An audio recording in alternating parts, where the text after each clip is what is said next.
Okay, Dr. Gant, we are live. Thank you. Good evening. My name is Monica Gant, and I am the Associate Secretary of the Academic Support Team for the Delaware Department of Education, and I have the pleasure of welcoming you to our second Delaware COVID-19 Academics and Equity Working Group meeting. This June 10th, 2020 meeting is being called to order at 5:00 p.m. This meeting is being held electronically. On March 12th, 2020, Governor Carney issued a declaration of a state of emergency for the state of Delaware due to a public health threat. The state of emergency allows all public meetings of executive branch public bodies, including the Delaware COVID-19 Education Working Group meetings, to be conducted electronically, either by means of telephone conference call or video conference call. The information regarding this meeting, including the information on how to access the meeting electronically, was published on June 2nd, 2020, and posted on the state public meeting calendar site. Individuals may participate in this meeting via the DOE YouTube channel publicized on the agenda.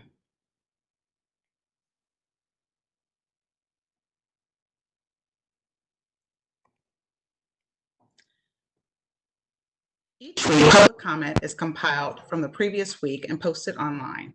A copy is also provided to the work group chairs to then share overall themes related to responses that may impact the work at hand. We encourage working group members to review these comments online before each meeting. In this week's public comments, Dr. Brittany Zare appreciated our work group's focus on equity last week, citing that this is an opportunity to build a structure that is equitable, and noted that equity has to be addressed across all three work groups. Other public comments spoke to concerns and offered feedback about live instruction, as noted by Debbie Scott, the parent of 3 teenagers, who expressed concern about an insufficient amount of live instruction and the inconsistency across content areas and grade levels. As a reminder, our work group meetings are public meetings to provide transparency and the opportunity for the public to engage in the process. In order to enable every participant to have voice, public comment will be accepted via email at reopening@doe.k12.de.us or voicemail at 302-735-4244. All comments and ideas will be forwarded to the respective work groups for review and posted on Delaware Department of Education's website as well at www.doe.k12.de.us/PAGE/4211. Our meeting structure will begin with an opening, which will include a summary of public comments, parking lot, purpose, goal, and agreements, an assignment recap focused on engagement, and a topic discussion and criteria review, a discussion focused on identifying key considerations by scenario, and concluding with next steps with a guiding question for the upcoming topic. Our norm for engaging in our online meeting is that we begin with muted microphones and, if possible, video camera on so that we can visually confirm and clarify sound.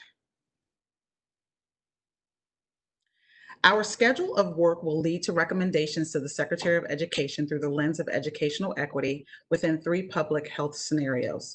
To support our efforts, we will use our first 3 work sessions to gain common understanding of equity, assessment, and instruction, and identify key considerations to be considered in a minimal spread, minimal to moderate spread, and significant spread scenario. Our key considerations will be captured in essential actions that you will be asked to review prior to our 4th meeting. We will spend that meeting reviewing those essential actions by scenario, and then based on your feedback, we will use our final meeting to review final recommendations. I'd now like to give each work group committee member the opportunity to introduce himself and their role. Kevin Lamb, our technology host, will now call members by name to introduce themselves. Thank you. Dr. Burrows, would you kick us off? Sure. Matt Burrows, I'm superintendent of the Appoquinimink School District.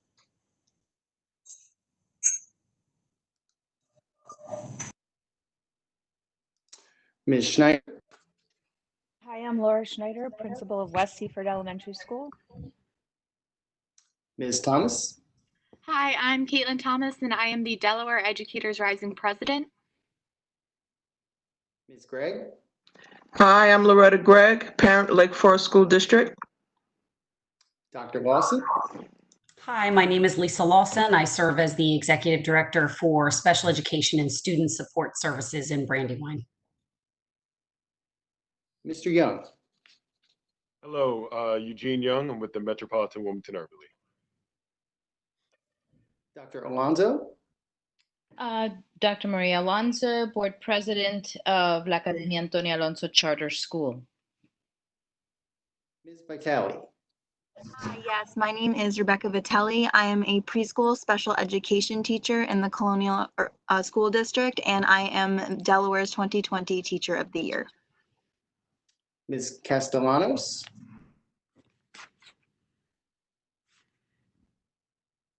You're muted, Ms. Castellanos. Thank you. My name is Allison Castellanos. I'm an English as a second language teacher at Delaware Technical and Community College, and I live in Georgetown. Ms. Har. Hi, I'm Gwendolyn Hart, teach at Dover High School, primary for a 9th grade in language arts from Capital School District. Representative Williams. Hi, my name is Kim Williams. I'm the state rep from the 19th District and vice chair of the House Education Committee. Senator Lockman. Yes, good afternoon, everyone. Senator Tizzy Lockman. I'm senator in Delaware's 3rd District. I am vice chair of the Senate Education Committee and co-chair of the Reading Consortium for Educational Equity. Is Representative Shaw on? Okay. Senator Pettyjohn. Yeah, Senator Brian Pettyjohn, 19th District in Georgetown. And Cricket. Hi, I'm Cricket Hines. I'm an education consultant for Opportunity Labs. Chair Ashley Giska. Yeah, welcome everybody. My name is Ashley Giska. I'm the Assistant Superintendent for the Laurel School District. Pleasure to be back with all of you this evening. Thank you all. The contribution of every member of our work group is valuable and critical to the recommendations that the Academic and Equity Work Group generates. As a request, I ask that you honor our work group agreements. Please engage fully. Remain focused on our goal. Our parking lot is available. So might I suggest that instead of beginning your statement with, I know that we are not talking about this, but try, I know that we are not talking about this, so I'd like to put it in the parking lot. Be mindful of other members. Every member's voice is important. And as you see, we have quite a variety of voices and perspectives available to us. Please be solutions focused. I don't have the solution in the hybrid scenario, but in the minimal scenario, and you could offer your suggestion in that way. And then finally, please assume good intentions. It is the responsibility of the co-chairs to hold all members of our work group to these agreements. To honor your time and contribution, we will reference the agreements when needed to ensure that we are positioned to fulfill our charge and provide our recommendations to the Secretary of Education. So it's important to restate that our charge is to provide recommendations to the Secretary through the lens of educational equity within 3 public health scenarios. We are not charged with determining whether school buildings are open or closed, nor are we charged with creating requirements for remote learning. Through our common understanding that we develop during each meeting, we will provide feedback in response to key considerations for equity assessment and instruction when we start school, either in person, remotely, or a combination of both that we often refer to as hybrid. This feedback will inform our final recommendations. Last week, Cricket captured 2 items in our parking lot. We will review parking lot items in our planning sessions and include in our agenda when we need to weigh in. So I just wanted to share the 2 that came up last week. One was what is working in schools around communicating with students and families. And so this was looking for opportunities for collaboration. There are ways to share best practices in collaborative networks such as CCN, DSEA is doing some work, DASA, BRINC. There are lots of opportunities as once we provide our considerations, our key considerations and our recommendations, that groups can really dig in and share those best practices. And then another was around, is minimal spread business as usual? Public health will inform our behavior in each of the scenarios, even in minimal spread. And so they will provide those recommendations for us. So this is the way that we'll use our parking lot. We'll drop information in that we hear during the meeting that may not be what we're specifically talking about, but is of interest to the group. I'd now like to ask our co-chair to walk us through a review of the emerging equity considerations within the public health framework. Thank you, Dr. Gant. So I'm excited to get to walk through this part with everyone because through the course of the week, Dr. Gant, myself, Cricket, we had some conversations. Dr. Gant's team at DOE had some conversations, lots of communication, and we were able to distill some really great ideas that came from our conversation. So I know last week, it's challenge coming into this work, which is such a heavy lift, and having so many perspectives and trying to find our footing.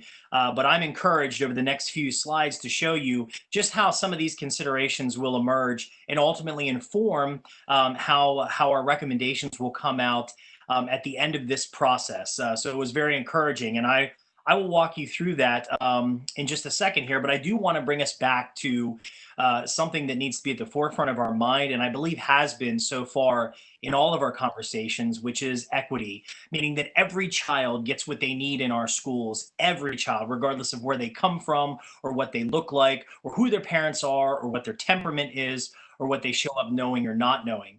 I believe as long as we keep this at the forefront of our thinking throughout these conversations in our different categories that we're going to address over the coming weeks, we will end up with some strong recommendations that will inform our practice as schools, not only during this very difficult time, but moving forward into a future which will certainly be different after experiencing all of this.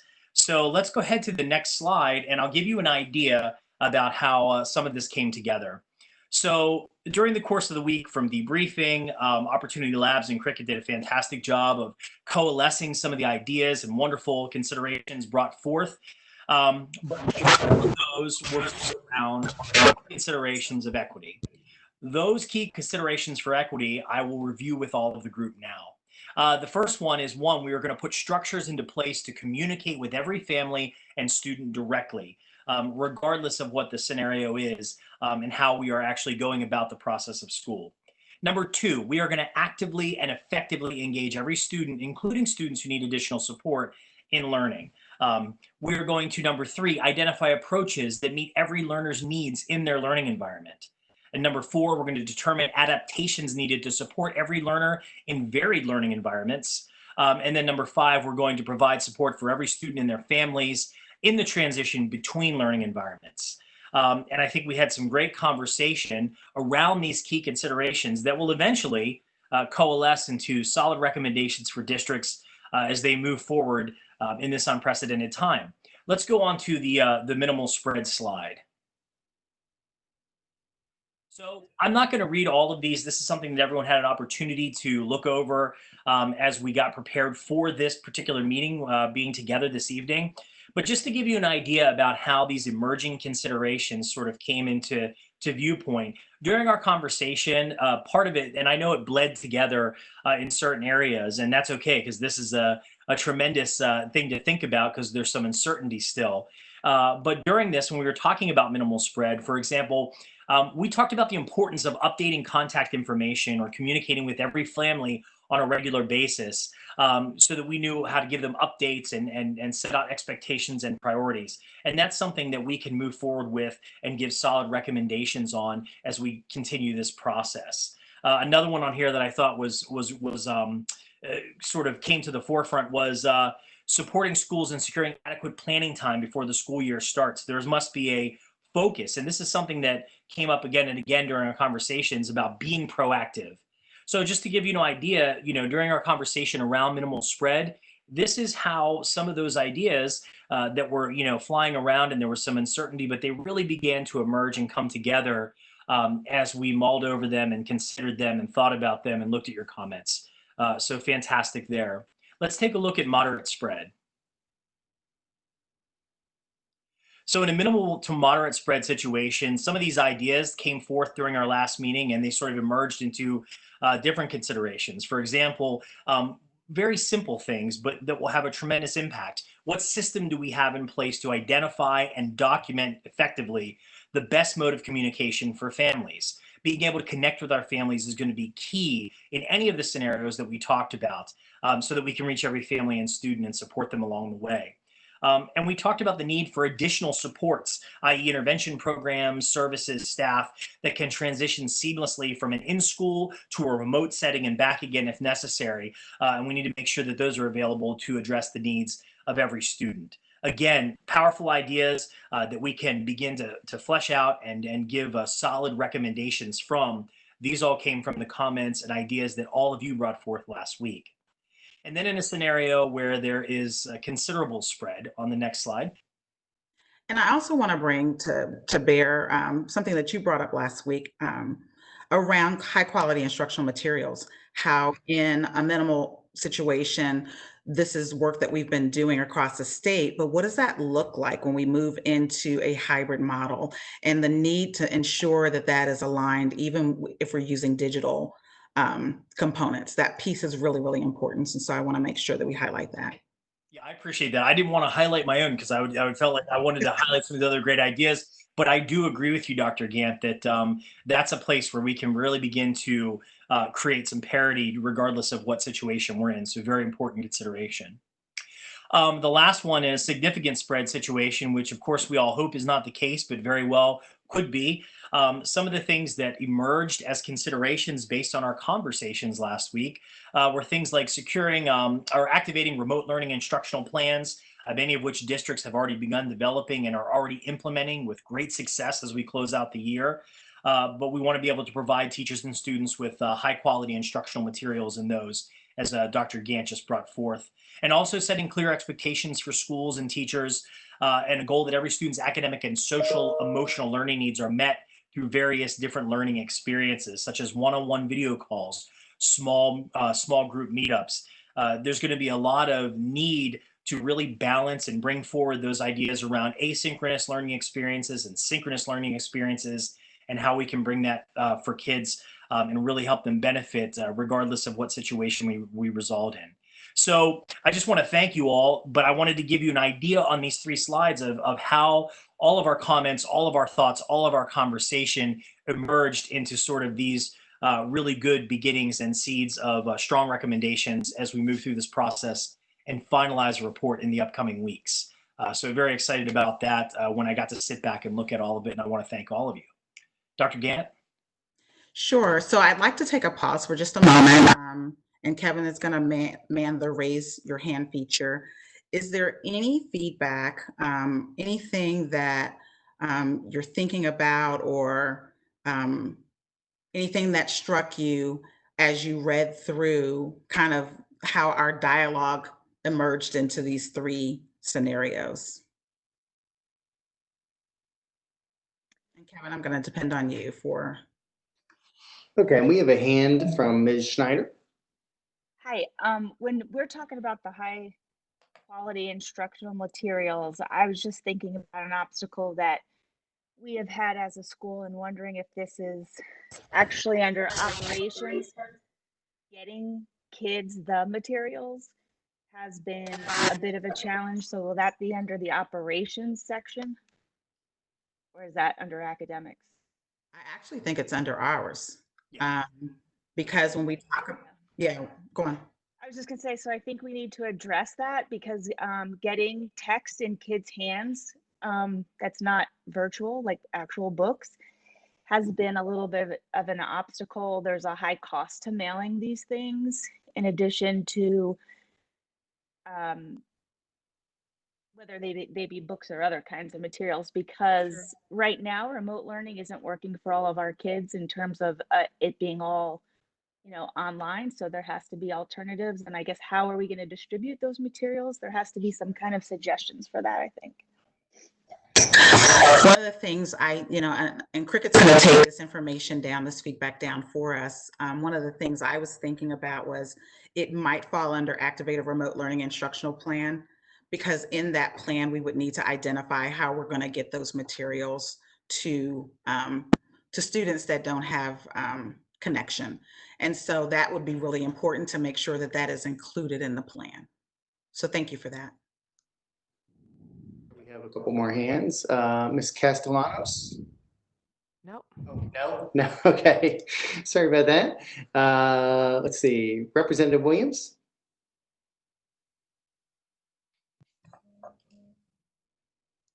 I'm a little confused. Can you hear me? Yeah. Okay. So last week I thought we were on schools open with minimum spread, and I don't remember going over minimal to moderate or significant spread. So how do we get all these recommendations without us talking about it? Well, I will say, Representative Williams, these are not official recommendations. These are sort of just emerging considerations based on our conversations last week. One of the things that happened is I think in flow last week during our conversation, we realized that many of us, our mind were really in the minimal to moderate spread, or worse, the significant spread. So a lot of the feedback we were giving was based on those particular scenarios. So we did sort of shift during our conversation and say, well, whatever you want to share, we'll kind of have Cricket and Kevin sort of coalesce those things and break them up into which one they categorize as. So that was a little bit, we had to play jazz a little bit. We intended to keep them separate, but when the conversation sort of came up that minimal spread would be sort of business as usual or something that districts already were adept at executing, we said, well, go ahead and share your thoughts regardless of the scenario. So they did all kind of bleed together. And we were able to sort of separate them apart to the best of our ability. But again, these are not finalized recommendations at all. These are just some of the things we were able to extrapolate from our conversations. Today, when you see when we go into our discussion later on, you'll see we sort of have grouped it together this time just to kind of represent more where everyone's thought process is. So that's what we tried to do. So are we going to go back to allow folks who didn't realize that last week to be able to make comments about these two, because minimum to moderate spread and significant spread is very different than schools open. So I thought we were going to come back to these two. I understand that a lot of it overlapped, and I appreciate that. And I'm not looking here to criticize. I know I appreciate you guys stepping up and doing this. So it's not my intention, but I know that people are watching us, and maybe the public thought that we were going to discuss minimum to moderate and significant spread. And then on one of the slides, I think it was under minimum to moderate, it talked about, I believe it was that one, visiting teachers, which I'm not sure how we can have visiting teachers with COVID. I'm trying to see where it was at. I could have sworn I saw a visiting teacher somewhere. So the second bullet says identify and document the best mode of communication, whether it's text alerts, all calls, home visits. Yeah, that was something that someone brought up last week, that they said, social workers, this is some work that they could do, and not that they would necessarily be going in homes, but actually making some kind of contact to support. There was a conversation around additional staff and really kind of using additional staff to support. Sure. The other thing that I want to say, Representative Williams, and for the viewing audience, it probably will be helpful as well. If you're watching all three of the work groups, we're working a little bit differently. So if you watch the Tuesday group, they're doing just minimal spread one day, just moderate spread the next week, and then significant the following week. We are not approaching it that way. We're approaching it in a way that says, what is this topic? What does equity look like in each of these scenarios? Then what does assessment look like in each of these scenarios? So that might be some of the confusion. So if you feel like there's something here that really doesn't fit, because we try to capture everything that people said last week and place them in the right scenario. But if you feel like they need to be in a different scenario, let us know. We'll just shift it around. That's not a problem. Absolutely. And maybe like, I don't really, because this is not my wheelhouse, I'm a legislator, I create bills to help educators and students and admin and the community. But maybe if there's folks on here now that maybe have some more suggestions with minimum to moderate or significant spread, maybe it would be great to hear from them, to hear what maybe they were saving their thoughts from last week, or maybe they thought about it more from last week and we're going to maybe bring it up during this meeting. So I just want to make sure that if there are, I know there's educators on here, and if they would like to add additional comments, I would love to hear if anybody has any additional comments to add. So thank you. Thank you, Representative Williams. That's exactly why we opened it up for comment. So thank you. Sure. Kevin, do we have additional hands? At the moment, we do not have any additional hands. Then we're going to continue. And then if we think of other things, we're more than welcome to come back to it. It's not a problem. These are just our emerging considerations at this time. So thank you. So last week, you identified words that came to your mind when you thought of academics.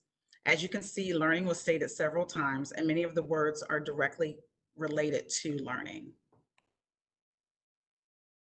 I'm going to encourage us to think about learning as unfinished learning. The learning that students have experienced over the last several months has really been unfinished. Unfinished learning refers to any prerequisite knowledge or skills that students need for future work that they don't have yet. Christina Allison, who's the Director of Math Professional Learning at the Achievement Network, shared that she prefers unfinished learning because it seems to inspire action instead of focusing on what students don't have. And so her approach to unfinished learning is understand, diagnose, and take action. Understand what prerequisite knowledge or skills students need for future work, diagnose through data to determine student understanding of prerequisites, and then take action through instruction, which is what we're going to talk about next week. So where are we now? And Representative Williams, I had you in mind as I thought through how to ask this question. And so I'm actually going to break the group up into 3 groups. The first group is the kind of the teachers, the educators, the principals, the district staff, the people that are in it on the ground floor of it. And I want them to provide us with some thoughts around what information you need to ensure every student is successful in learning. I'm going to ask the parents, the student, Stephanie, I realize that you're a teacher and you're president DSEA, but I'm going to ask you to put your DSEA hat on for a moment. And Eugene Young, who's joined us today, think about the community and kind of the feedback you're getting. And Allison, I want you all to think about this in this way. To ensure every student is successful, please share information you want schools to know about student experiences over the past several months to ensure every student is successful. So the student might talk about what she wants the school to know. So Caitlin, you might talk about that, you know, the experience you've had and what you want the schools to know. The parent might speak to what her children have experienced and what she wants the schools to know. So I want you to think about it in that way. And then for our elected officials, I'm going to ask you to listen to the responses from the other committee members. And then I'm going to ask if you can think of any policy considerations or work that's already underway in your education committees that could be responsive to what is shared by the school committee members. And so I'm going to actually pull this up for you so you'll be able to see kind of how the groups are laid out. So we have teachers, parents, district staff. We've got parents, students, education association, higher ed representative, and we have elected officials. So I'm going to start with the first group. This would be Ashley Giska and Dr. Burrows and Laura Schneider, Dr. Lawson, Dr. Alonso. And Dr. Alonso, you can make a decision about whether this is a space for you or if you want to be in the other group. Rebecca Vitale and Gwendolyn Hart. This question is specifically for you. What information do you need to ensure every student is successful in learning? If you could raise your hand at this time, Kevin will call on you.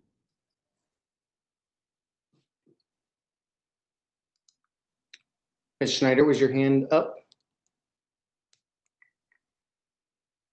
No, but do you want me to say something? I think your hand must have been up from prior. Dr. Lawson.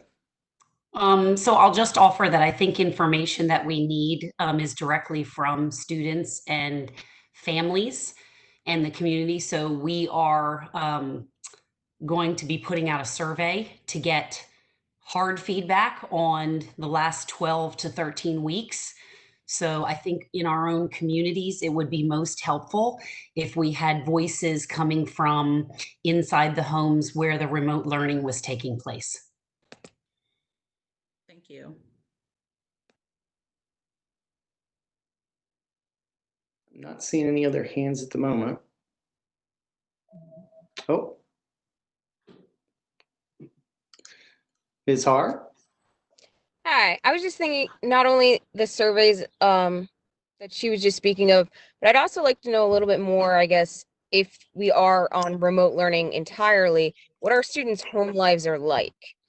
Because if we were to teach virtually and they can't meet at that Zoom meeting time, you know, why is it? Like, what else is going on in their homes so we can adjust our learning to fit their schedules, I guess?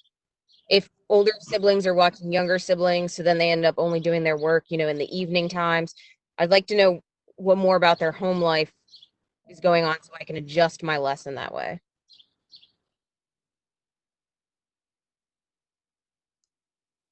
Okay, we've got a couple more hands. Ms. Vitelli. So speaking from the special education viewpoint, just what do those families and those students need in order to be successful? As we know, some of our students have been very difficult, a little more challenging to instruct successfully over a screen. And it's been a lot of parent coaching and family involvement, especially with being in preschool, and it's been wonderful. But we're also very aware of the special education population needing something different, needing a little bit more physical materials, needing a different type of instruction, and how can we best support those students' needs at this time? Thank you. All right, the hand from Dr. Burrows. So I think there's qualitative and quantitative data that we're going to need to assess just where our students are when they return. I mean, I think the survey is a great start just from families and getting their perspective on that. I know I peeked ahead in the PowerPoint. We're going to talk about assessment tonight. How are we going to assess the skills that are opportunities for those students to learn and to continue on their learning progress? And I'm going to make sure I have the right term here. What was the word she used? Unfinished learning. Unfinished learning opportunities that we have there for students to make sure that we catch everyone up. Because the point that was made earlier, everyone's home situation was different. Everyone's support was different through this. So just to have those pieces of information.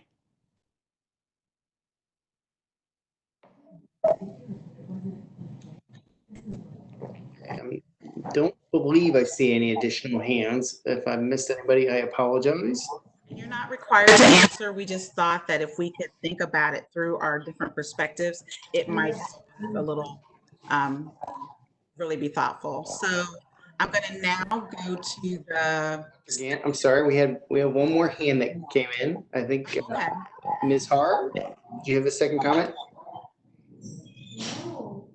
With the unfinished learning, I think the information we also need for teachers is the previous grade levels, what exactly was part of their unfinished, so that maybe the next grade level we can add more lessons, you know, have ninth graders talk to the teachers about what exactly was unfinished the previous year.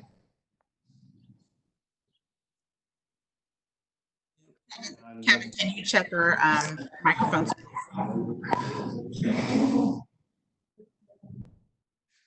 We had another hand come in from Representative Williams. I know my name's not on this section, but I'm sorry.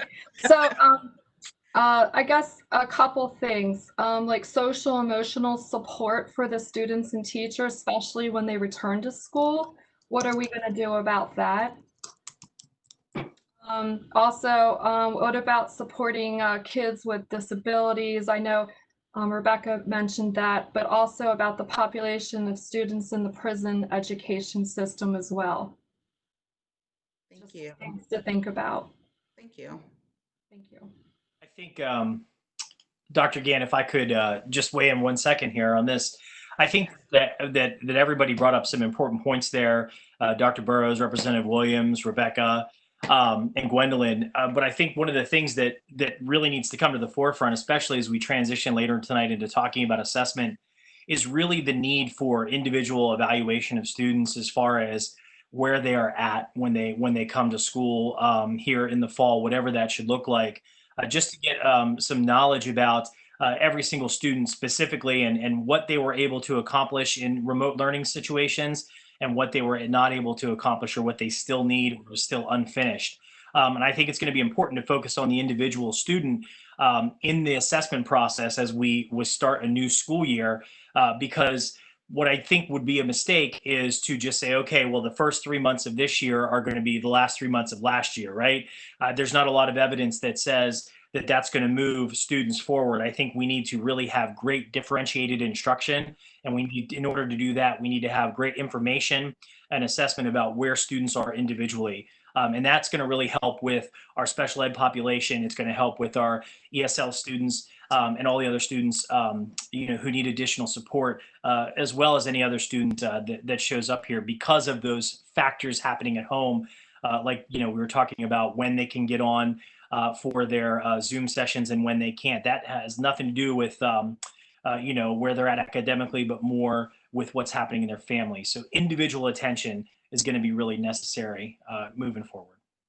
Thank you.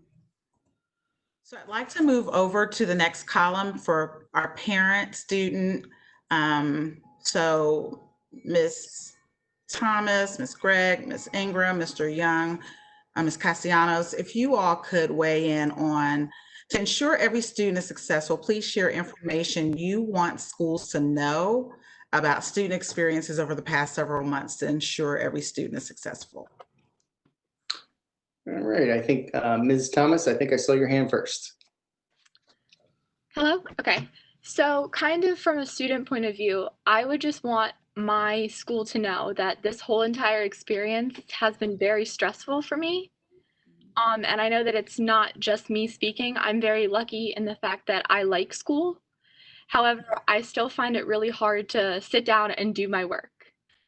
So I think that teachers could also benefit from understanding that while they're stressed too, it's very hard for students to sit down to be able to find that motivation.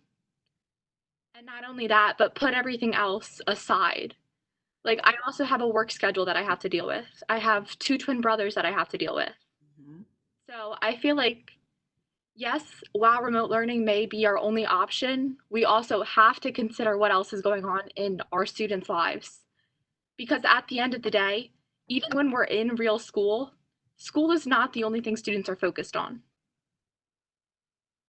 So I think that it's just kind of finding that balance, I guess. Thank you so much, Caitlin. We really appreciate the student perspective, so thank you. Thank you for having me. Okay, we have a hand from Mrs. Gregg. Okay, can you hear me? Okay, very good. You gave us this question last week, and so I kind of was working off of that for this week. So some of the things that were said from the first group is what I had come up with. But just before I move on to my student perception of what happened, I just want to add that I think that we need to know the learning gap in your classroom. So when we go back to school, what kids know and what the difference is between the ones in the classroom that know certain things where they should be and those that are lacking and what they know. So I think that might be helpful in achieving student success. Sure. So the other things I came up with, I think, are more geared toward possibly what you have tasked us with today. And I think accountability from the parents and guardians and the students and the building administrations may play a big part in how things went. I know when my son was my son is a very motivated student, so he was doing what he needed to do on his own. But I know when I asked him how was the class, in a class that may have been 24 kids, 5 of us were on today. And sometimes, unfortunately, more than once, he would say, I was the only one on with the teacher. So there's no accountability with the students and the parents and the teachers and admin, making sure that the kids are getting on to do what they're supposed to do for those who had access. And then the other thing would be consistency across the districts. So what you're doing in one building should be consistent throughout. I don't think that it's fair if one principal says, well, I know not everybody can get the work, but we're going to send out the work, and if they do it, they do it. If they don't, they don't. But you can't hold that against them. And for those who do the work, what do they get out of it? I'm doing the work, and somebody up the street isn't doing the work, but we're getting the same grade. They're moving on. So, where's the buy-in for that? So those are my comments. Thank you. Thank you so much for sharing. Thank you. Anyone else from this group? Well, we have Dr. Alonso. Okay. Hi, thank you. I actually, I'm speaking from the perspective, I'm a clinical psychologist. And so I have, over the last few months, been working with students and with families to try, especially those who we'll say are in the vulnerable, high risk students. And I have to say, even I appreciated what the student, Ms. Thomas, said.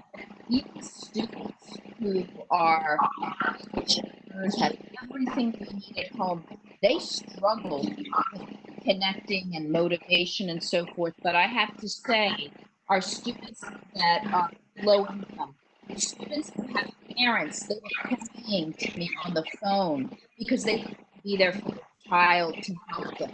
We really have to be thinking of those families that parents are working and they can't be there. We have to be thinking of the students who have to take care of younger siblings and go and do the shopping at home for whatever reason the parents can't. Our special education students, we're going to need, I'm going to continue to say, we're going to need more resources, both human capital and funds to be able to help. What we were doing in regular times is not what we're going to be doing, particularly in moderate to significant spread. We have a homeless population that is significant in our state. How are we going to, when learning happens, when there's engagement, consistency, predictability, positive learning environment, how are we going to meet those children's needs? We really need to be, I'm focusing on that and really coming up with some solutions, but that's what's on my mind. And ELLs, I mean, I have to say, I've had parents calling me from schools where they don't speak the language and the parents were really struggling. So that's what comes up for me when I think of this question. How are we going to create additional resources that maybe we didn't even have under normal circumstances? Thank you. Thank you so much. We have time for a couple more hands. A couple more came in. A couple more, and then I want to make sure we get to the elected officials as well. Okay. Mr. Young, you're up next. Am I unmuted? Can you hear me? Yes. Okay. Oh, all right. So, so a couple things I would say is one is one of the things that we've done with Urban is we've had surveys where we've surveys and we've had conversations with students through our Center for Education Equity and Public Policy about some of the needs that they're having. And similar to what was just said earlier, we're finding a lot of students are struggling with the fact that they have to watch their siblings and still have to do. And they feel like they're burdened with even more work than they had when they were in school physically. And second is one of the things that was said by a superintendent, and I've just now started seeing it, but it was said by a superintendent, I would say like 30, 45 days ago, that many of his high school juniors, some sophomores and seniors were leaving school so that they could work Uber, Eats, Grubhub, and things of that nature. And over the last, I would say 2 weeks within the community, this is something that has been extremely prevalent.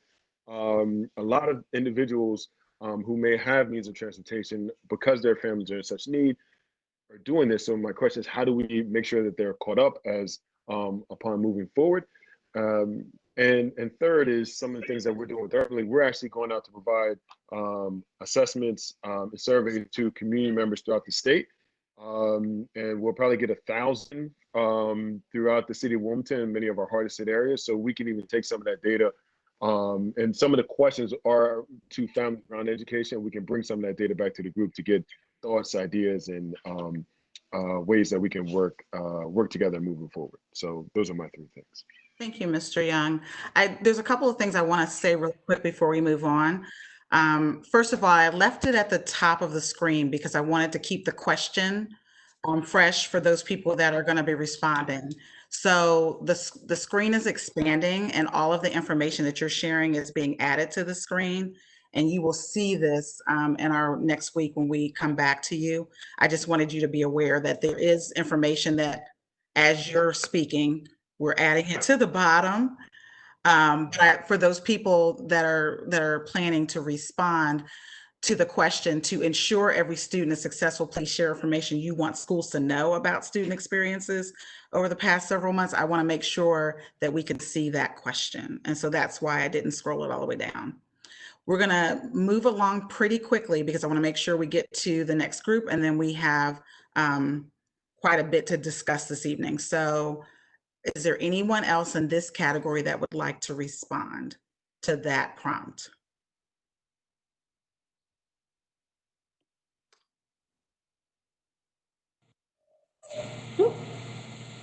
Dr. Gant, we have Senator Lockman with a hand up.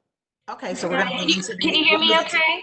Yep, we'll move into the elected officials. Thank you.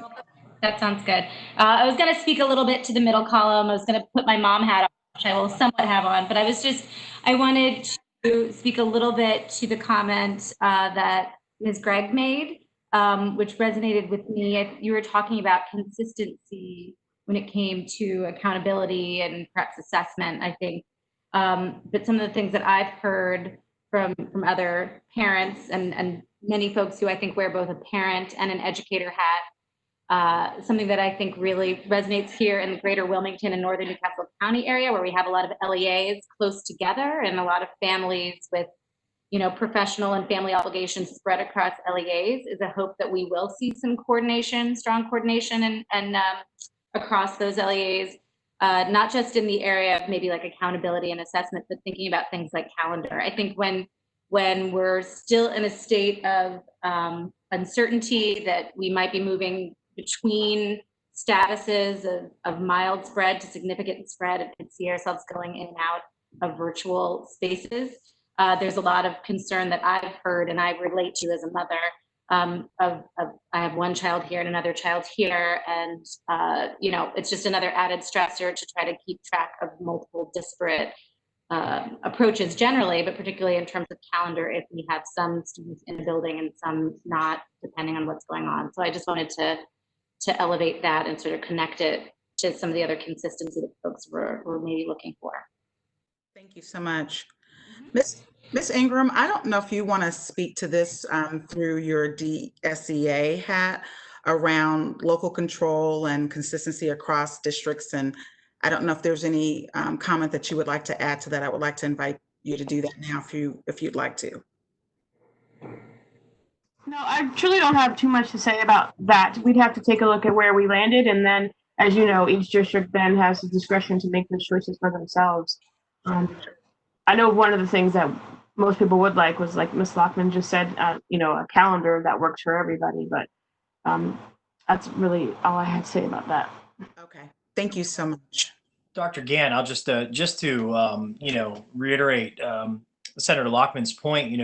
While that certainly makes a ton of sense in the Wilmington area and where the districts are close together, I just want to say that coming from rural Western Sussex County, this is feedback that we've had down here where the districts are spread out more. But for example, Laurel, a lot of folks who live in Laurel, they may work somewhere else. Students are spread out. There's Sussex Tech. This is something that is coming back to districts from parents, the request for some coordination on things, how we assess students, how we give feedback, how we go about structuring things. So, so it's prevalent throughout our entire state. And I think it's an important thing to consider, going forward. Certainly understand Ms. Ingram's position and DSEA, and we definitely want to have LEAs have that ability, but it is a concern that's coming back from the families whom we serve. So Thank you so much. So if we could move into the elected officials column.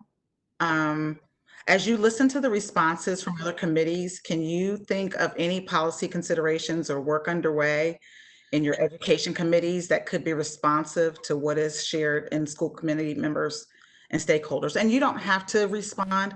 It may have sparked something for you, though, that you want to share around this work. Representative Williams, was that a new hand?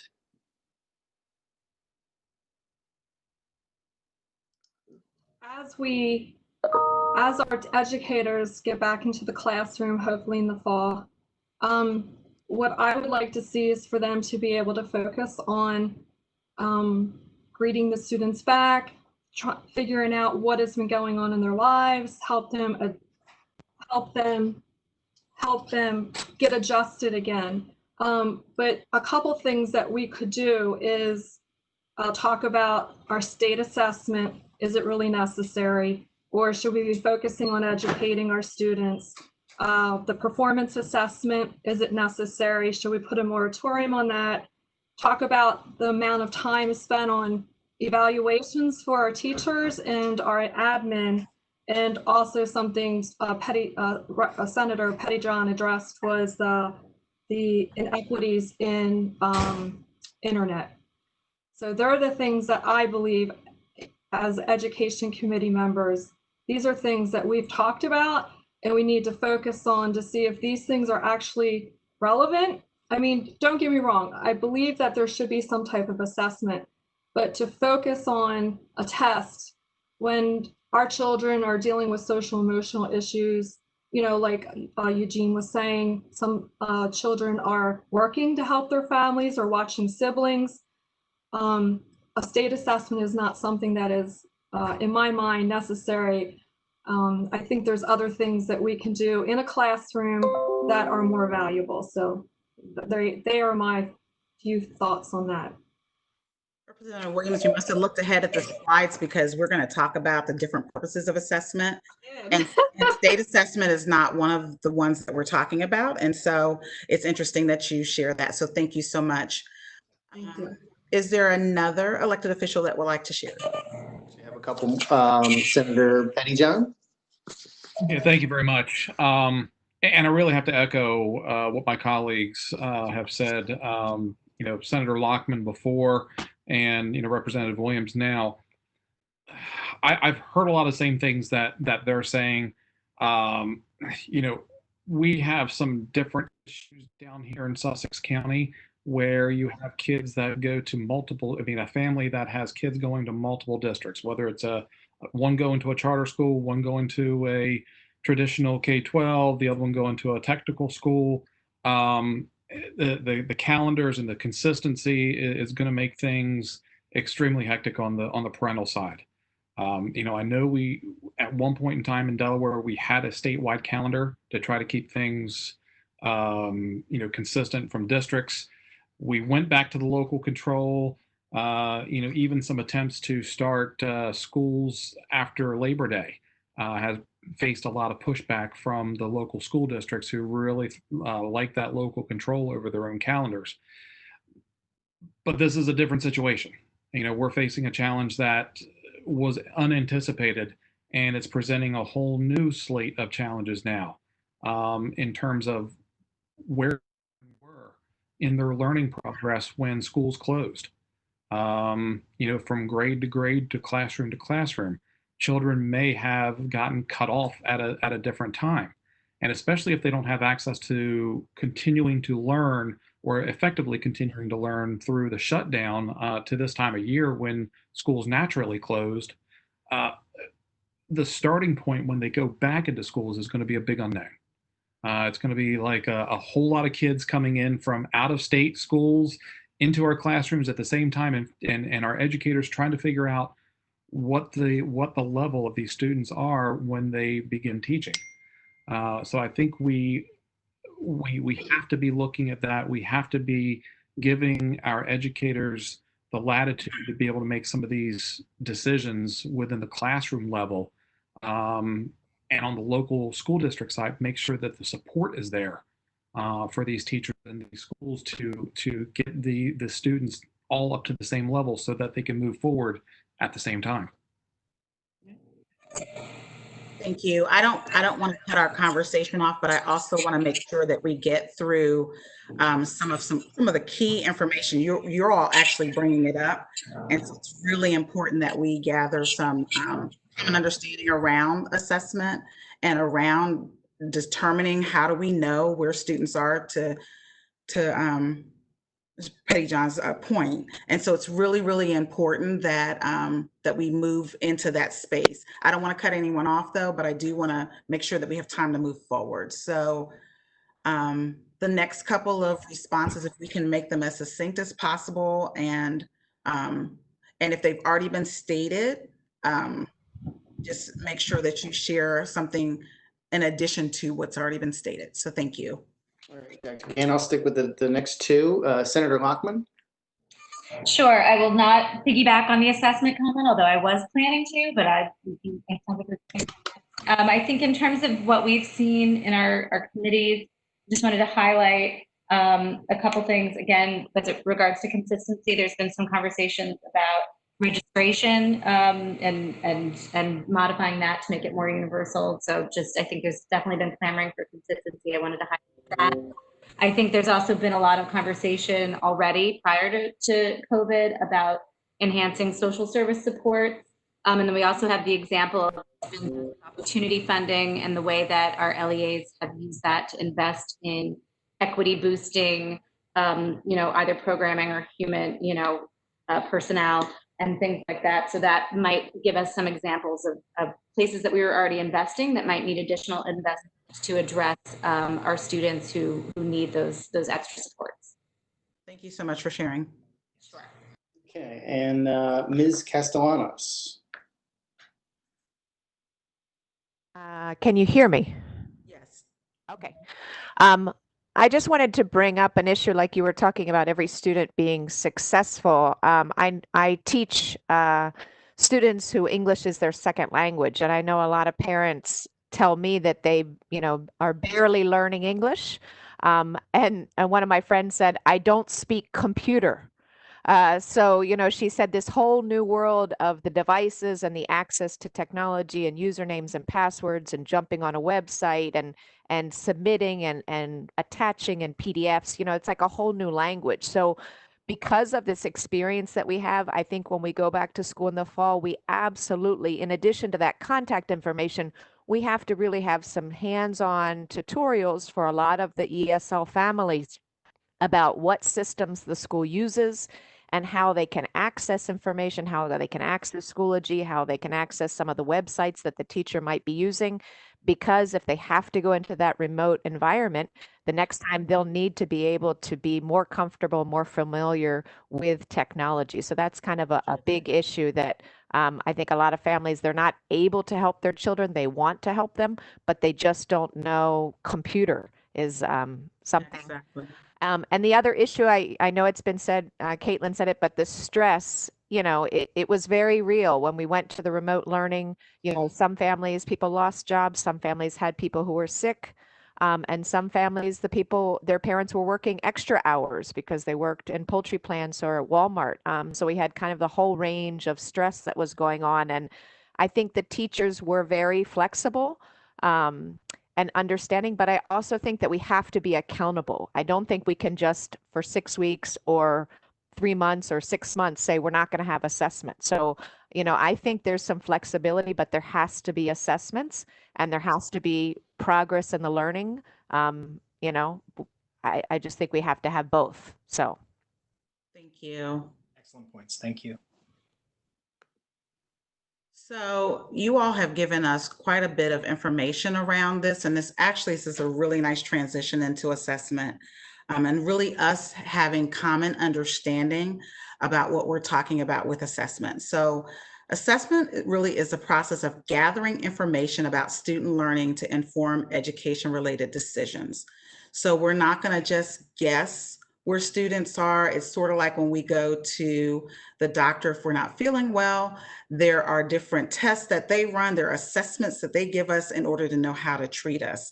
It's similar in that way that we really need to be able to have a process in place to gather information about student learning. It can reflect a wide variety of learning goals using a range of methods and uses at a variety of levels. And it's an essential part of the teaching and learning process. And so it's not just a one and done at the end of the year, but the curriculum instruction assessment triangle is the way in which teachers are informed about exactly what students know and are able to do as they plan their lessons, as they provide instruction. I really like this this graphic that our assessment department has put together because it really speaks to the purpose of assessment. And so you'll notice somebody mentioned earlier about the statewide assessment. It's in the orange, it's on the right. It's not the one that we're going to talk about. It's a requirement. We know that it's what we have to do at the end of each year, and it provides some specific information for us. But what we're really looking at is checking understanding in real time. And that is information that we get through formative assessments. Teachers build that into their lessons every day. And so whether it's a thumbs up, whether it's a check, exit ticket, whether it's a quick check, whatever that is, to make sure that they know what students know and are able to do before they move forward in a lesson, or they know how to then go back and spiral that information into the next lesson. So you'll notice that's the purple, the formative. Monitoring instructional effectiveness, teachers need to be able to know if what they're doing, whether it's in person, in a hybrid situation, or remote learning, that it's effective. And so there are two different ways, the different types of assessments that they can use for that. And the formatives are fairly quick. The formatives and the benchmarks are usually several times a year. Those are a little bit longer, and they can serve different purposes as well. But that's a part of it also. So when we talk about assessment, we're not talking about a long drawn out kind of piece. We're trying to figure out, do students understand it in real time? Monitoring instructional effectiveness. And then I'm going to jump over to the fourth circle, which is measure students' learning and growth. And we can get that through, you'll notice that it's connected to a benchmark, it's connected to an interim. There are different types of assessment that gives us that information. So when you think about, again, the medical model, some things you just take your temperature, you have a thermometer for. Other things you need an X-ray or CT scan, or there's different types of assessments for different types of issues or concerns or information that you want to get. And so as we think about assessment, I want us to think about it in that way. I don't want us to think of it as just one assessment at the end of year. I'm going to ask again our co-chair to take us through, now that we kind of have the lens that we're looking at assessment, carry us through the public health framework with those three scenarios. We have some key considerations. We only have 3 this week, and we're going to react to that. We're going to try to stick in the minimum to moderate and significant, but as he said, we put them together. So as you're talking organically, we're going to place them where we think they could be. All right, thank you, Dr. Gant. As always, time is short, so I'll jump right into it. So the key considerations we have this week around assessment, and during our previous discussion here tonight, a lot of these ideas were brought to the forefront. So your mindset is perfect for the conversation we're about to have. Based on the feedback we've gotten from our stakeholders, here are the key considerations we're going to consider this evening around student assessment moving forward. How do we know where each student is on the continuum of learning as we start this school year? Number 2, how do we measure and monitor student growth? And then finally, number 3, how do we support educators in providing meaningful feedback to students and families? If you take each one of these, you can see just how important they are throughout the course of a school year and as we begin this school year. And those are 2 kind of broad things we need to consider when thinking about assessment. Where do we begin, and how does this continue on as we move throughout our school year in whatever form it may take? So let's go ahead to the next slide and we'll begin this discussion. Again, we've brought these together. So whether it's an open school system, a hybrid school, start or a remote learning situation, that's okay. Bring your ideas to the forefront. But I think the important thing is that, you know, everybody thinks about this. And if you have something to contribute in your expertise, please, now would be the time. Kevin will be moderating this. So make sure you put your hand up and we will get your comments. We'll collect those, Cricket, and we will coalesce them again, hopefully work toward our end goal of having some great recommendations for school districts in a couple weeks. So let's go with the first one. How do we know where each... I'm sorry. No, I'm sorry. I just want to remind our committee that we're not using the chat box because we want to make sure that all comments are public. And so please make sure that you share your information verbally. So I just wanted to make sure that I don't want to miss anyone's comments. And we do have a good comment in the chat box right now. So please make sure, let's follow the process. Raise your hand and we'll hear that verbally for the YouTube live stream. Yes. So how do we know where each student is on the continuum of learning as we start the school year? If you have some thoughts around that now, please raise your hand. Kevin, who do we have? Okay, so we have a number of them. Ms. Thomas. All right, Ms. Thomas. Hi, so just kind of like putting this out there. Me personally, when I'm being given these lessons right now, they're not on the level that I'm on. They're very below what I should be learning. And even my peers are saying that as well. So even if it is just sending out something to the students that's like, hey, what did you learn last year? What do you want to learn this year? And then how can we apply that to where you should be on the continuum? So I feel like not only matching it up with that statewide curriculum, but seeing how we can best modify it for each individual student. Fantastic point. Thank you very much. Mr. Young, did you have your hand up? Mr.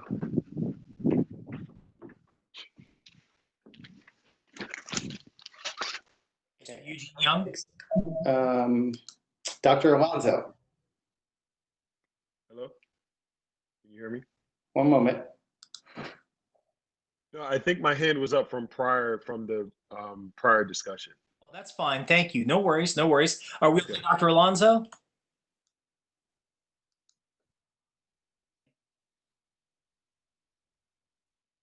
Dr. Alonso?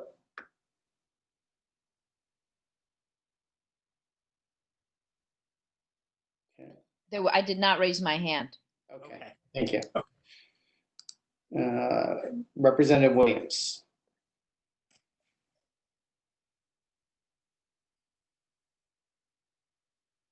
Slide that I wanted to make one more point, so I just want to make sure it gets noted, is about the student-teacher ratio when we go back in. How are we going to, with COVID, how are we going to have classrooms of 35, 40 kids? I want to make sure that's noted. Let's put that in our parking lot. That would be a great place for it. And then the other thing about assessments, I just want to make it clear. I understand there's a need for assessments. My point is we have so many assessments and it takes away from classroom time. So I'm not against seeing growth and what's working. It's just state assessment is very questionable whether it's actually helping our students and our teachers with data. So I just wanted to make sure I was clear on that. Thank you. That's a great contribution. Thank you, Ms. Williams. And we will, again, like Dr. Gant said, the conversation a lot is going to be around formative and benchmark assessment. Kevin? Dr. Burrows. Thank you. I think that, to your point, we're going to have to do formative and benchmark assessments that check where students are, and we're going to have to align instruction to that point and have those key opportunities for growth and to hit those targets. So one of the things that we use within our district is the NWA MAP assessment, which aligns and gives where students are, and then also allows teacher to see the skills that need to be addressed to bring the students up to the standard. Yeah, that's a great point, Dr. Burrows. I think just one thing to piggyback onto that, but I think it's important to say, one of the most, we talk, the word uncertainty comes up a lot during these conversations and during our feedback. And what we don't want is to put educators in a position where they're forced to make assumptions about students when they come to school. And that's why we really want to consider things about formative and benchmark assessment. That is a great assessment. I have experience with that, like Dr. just said, but some of these things are going to be important to consider. So good comments. Thank you. Kevin, who's up next? Ms. Ingram. Ms. Ingram. I wanted to say that the messages that I put in the chat box is because I had my hand raised, but I wasn't called on. So just to have those the 30-day count, class sizes, and compliance issues added to the parking lot. I'd also like to talk about the considerations that are on the screen, thinking about where educators are to be able to give educators the time to speak with their fellow educators, to talk about unfinished learning, to see, what was the last thing you talked about before school ended. So then as the teachers come, for the students coming in the next year, how can I kind of incorporate some of the things that you might not have touched on in my lessons? So to find out where the students are, we need to be very selective with the assessments that we use. We need to make sure the assessments that we use are definitely measuring what we need to know. So we cannot be giving a lot of assessments. We also need, as educators, time to build the relationships with the students before we start to give the assessments, so the students are comfortable with us, so they can be doing their very best in the assessments. I know we talked about formative assessments. How do we incorporate that into what we're doing? If we have to modify some of our curriculum, educators need to be given enough time to be able to do that before they hit the ground running, because I know as an educator, once school starts, it's hard to go back and try to catch up with the things that you did not get to do or you did not have a time to plan for at the beginning of the year. I also think that educators need to be given time. I think I might have already said that, to talk to their other teachers, to talk about vertical learning. So I'm a 4th grade teacher. I need to know what they should have learned in 3rd grade and what they're expected to know when they go into 5th grade, so I can make sure that this year especially, I'm narrowing down my focus. What kinds of things do we not need to focus on as far as assessments go or instruction go, to make sure I maximize the time in my classroom? Thank you. Thank you, Ms. Ingram. I think that idea keeps coming up again and again tonight, that articulation between teachers vertically between grade levels is going to be really important. So we need to make some consideration around that. Thank you. Kevin. Okay, Ms. Vitale. Ms. Vitale. Yeah, so I just wanted to piggyback off of what Stephanie had shared. I feel like teachers, it's going to be like almost being like a new teacher again. With all this, it's going to be very, very different. And I think the time is going to be essential, but not only the time, even like PDs and ways that I think know, again, like what are the assessments, or how can we assess what our students know, have the time to collaborate with other educators that have ideas. Again, I think differentiated instruction is going to be taken to a whole new level. But then I think many have had to deal. I mean, you might not be able to teach whole group for a very long time. It might be small groups because you have some kids here, and some kids here, and you're going to have to teach that way. So I think the time for educators to collaborate, professional development on, again, those different grade levels and what the expectations are, and even ideas, a space that we can share and work together, because again, I think it's going to be a lot like being a new teacher. So I think it's going to be very different. So Thank you very much, Ms. Vitale. Kevin. I apologize if I'm missing anyone here. I don't believe I see any new hands at this time. Wait, I'm sorry. Well, just got one. Dr. Lawson, if I'm missing anyone, can you please send me a chat? We will have to handle it that way. Thank you. So I'll just briefly speak to 3, since 1 and 2 have been covered pretty extensively by the group. I think our educators are quite skilled in providing meaningful feedback to students when they're there in person. And I think that those students who have found remote learning to be successful, whether it was asynchronous or synchronous, there were Zoom sessions scheduled, that meaningful feedback can be provided. The students I worry most about are not only our youngest learners whose attention spans are very short, and providing meaningful feedback to the students and their families was very difficult during this time, but also our most struggling and at-risk learners, and specifically those that we coined the term were ghost. We can't find them type thing. So especially in a hybrid model and or if we continue to be remote, I think we have to acknowledge that educators need a great amount of support in providing feedback to students who may not be present and how we work through that. And that's obviously, working with families as well. It's a good point, Dr. Lawson. It's something that ties into some of our conversation last week as well about how do we communicate. And one part of that communication is making sure feedback makes it to students and hopefully encouraging participation as well. So it's something we have to consider. Yeah, and I think also just there are some families who are giving us feedback that remote or virtual learning is completely ineffective, right, for their child. And so I think we need to be able to work through that, because in cases where they're having to sit right next to them and they're working and those kinds of things, I think we need to be able to brainstorm through those pieces. Yes. Kevin, do we have any other hands? I do not think so. I think we are set.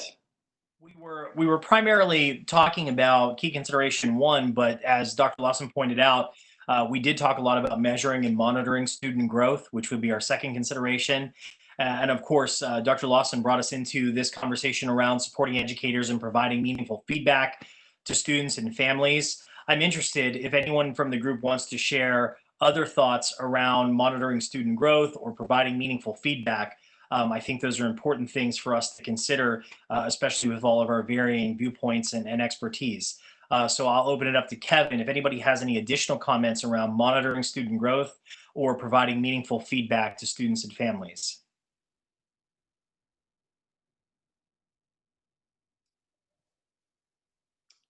No hands as of yet. Oh, Dr. Burrows.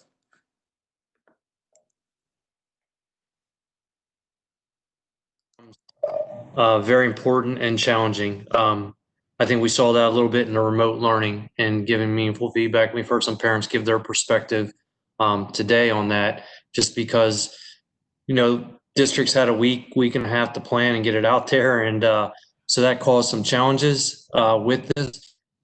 We have a little time here, so hopefully we're able to plan and look at what feedback looks like. It's probably different than what's in the classroom. One of the things that we struggled with was meaningful feedback and what's known as the traditional grading system. The A through F grading system causes a challenge in this environment as far as that goes. So one of the things that we looked at was just like the portfolio-based model and giving feedback. And we focused on that written feedback being very important to parents during the remote learning time. I think it's going to be very important during the hybrid time. So we're going to have some discussions and training with teachers on how that feedback changes. And some districts are already doing that, so it won't be much of a change, but I know the majority of districts are not in that mode or with grading. So, and we found, even as a district level, I think they brought this up last week, giving feedback from parents and receiving feedback from parents. We had to change how we did that as well. So I think that's important too. Thank you, Dr. Burrows. I think many of you who are involved in either classroom teaching or administration know that as we move to remote learning, that almost became a necessity in a lot of areas, having to move away from how we traditionally gave feedback to students, possibly for the better, because there was an opportunity there to give good feedback. So thank you for sharing that. Any other ones, Kevin? Ms. Vitelli, please. Vitelli. So for the measuring and monitoring student growth part, similarly to how we talked about having that high quality instructional tools, I think it's going to be the same thing for assessment, and just realizing, as people are saying, like during this time, the tools that we use to assess might need to be different, might need to look different. And again, what are the high quality resources out there that can be used? And again, if it's going to be something slightly different or done in a different way, I think training is going to need to be needed.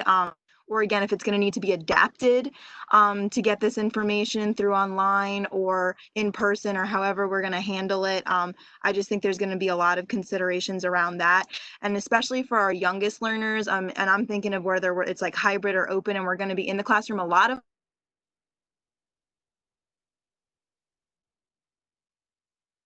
might be like a lot, but I know the assessment materials. There's a whole thing about sanitation.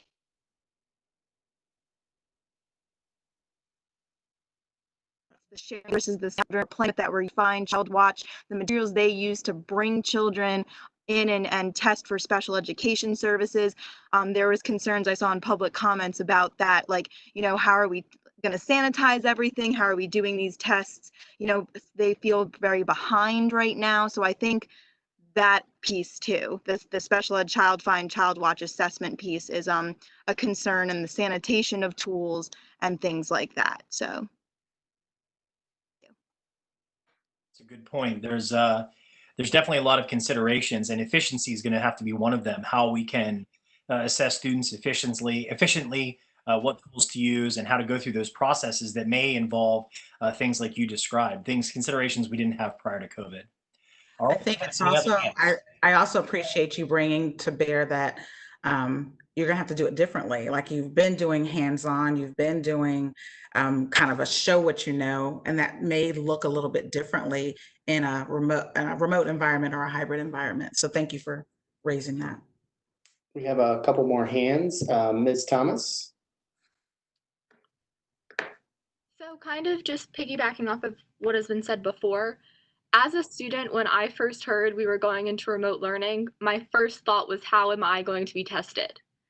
I was so afraid they were going to throw a bunch of stuff at me that I wasn't going to be able to know, and my grade was going to plummet. Like Ms. Vitelli said, it's all about making that accommodation. We have to change up what we're doing. So personally, I think that the most efficient form of testing or assessments that I have encountered during my experiences has just been simple reflections at the end of the week. It's not necessarily sending out a test and saying, please show me what you know, rather than sending out a document and saying, tell me what you know. What can you do? Don't ask like pointed questions rather than open-ended ones. That also gives students more time to ask questions themselves. Not only that, but while we're not in classrooms, teachers cannot be doing like just observations. A lot of our assessments in classrooms are done from observations.